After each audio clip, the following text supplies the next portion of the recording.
Cha sus đây bóng ổn hay được tập hiệp nơi restaurant hay năng hàng lụa vật thổ được sau đây nơi và cái này là món tết cho nó là bây là bài mùi đá sản phẩm nè chiski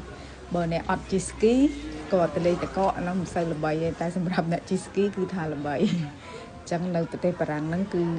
miền cái này chiski ra còn là tha như từ tam mình bon mùi chẳng á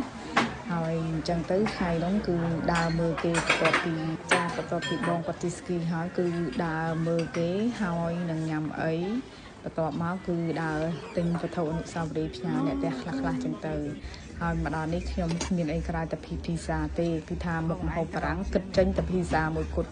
លឿនហើយមិនសូវជាពិបាកក្នុងការដែលយើងហៅថារសជាតិណាចឹងទៅភីសាទទួលយកបានកំងមកគឺដាក់អស់ចឹងហ្មងហើយក៏បន្ទាប់ពីញ៉ាំហើយហ្នឹងគឺដើរមើលតាមហាងគេអញ្ចឹងតែតម្លៃលោកអើយនិយាយថាញាក់សាច់តែម្ដងចាគ្រាន់តែមួកនេះក៏70 100ដែរ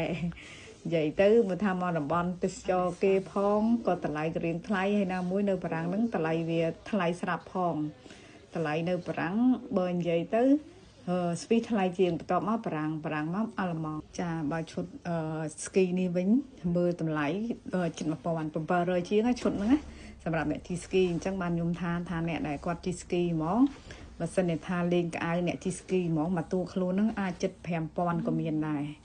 បើសិនជាគិតទាំងស្បែកជើងគិតអីរបៀបប្រេនណាបើយើងអាធម្មតាអស់ត្រឹមថាក្បែរ2000អីចុះ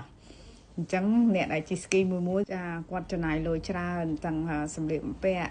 គ្រឿងស្គីរបស់គាត់ហើយមួយទៀតនៅពេលដែលទៅលេងហ្នឹង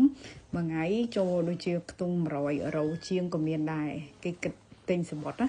អញ្ចឹងនៅពេលដែលយើងទិញសម្បត្តិពេញមួយថ្ងៃហ្នឹងគឺថាមានទាំងកត្រកមានអីជិះចុះជិះឡើងលើភ្នំហ្នឹងអញ្ចឹងទៅអញ្ចឹងអ្នកដែលគាត់ជីស្គីគឺត្រូវចំណាយលុយច្រើនហើយមួយទៀតហ្នឹងគឺចាគឺហានិភ័យណាអញ្ចឹងអ្នកដែលស្គីមកហើយបើសិនជាអត់ទាន់ច្បាស់ទេក៏គ្រោះថ្នាក់ហើយអ្នកដែលជិះច្បាស់លាស់ហើយក៏នៅតែមានអ្នកគ្រោះថ្នាក់ដែរការឆ្នាំមុនហ្នឹងដូចជាតារារបស់ប្រទេសបារាំងហ្នឹងមួយគាត់ជិះស្គីដល់ពេលមកគាត់ជិះទៅអ្នកដែលគាត់អត់សូវចេះហ្នឹងមកបុកគាត់ដល់ទៅពេលបុកមកទៅហឹងស្គីដែលចុះពីលើភ្នំមកមានណាដួលបោកក្បាលស្លាប់អញ្ចឹងវាពិបាកដែររងជិះស្គីហ្នឹងមិនមែនចិត្តចង់ទេដូចខ្ញុំអីអញ្ចឹងឃើញគេជីបើនិយាយទៅចូលចិត្តប៉ុន្តែឲ្យជីខ្លួនឯងដូចមានអារម្មណ៍ថាដូចដុំថ្មអញ្ចឹងដូចយើងរៀនហែទឹកអញ្ចឹងវាអត់មានអាទំនុកចិត្តក្នុងការដែលយើង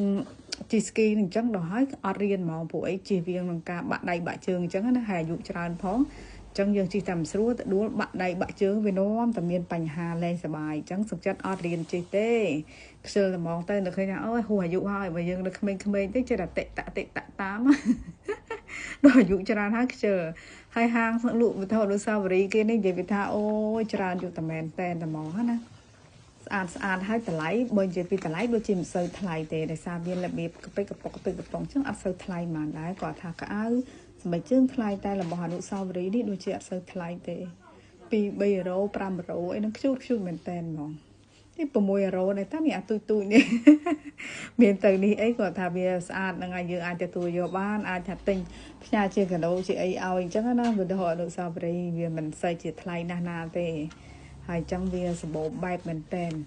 បើតាមតែចិត្តទិញហ្នឹងគេពីថាអូយមិននិយាយទេអ្នកហាត់នេះខ្ញុំទិញបាន2ដែរអត់ដឹងស្អីមិនតែឃើញរូបស្អាតហ្នឹងចេះតែទិញតែគេឲ្យដាក់ដូច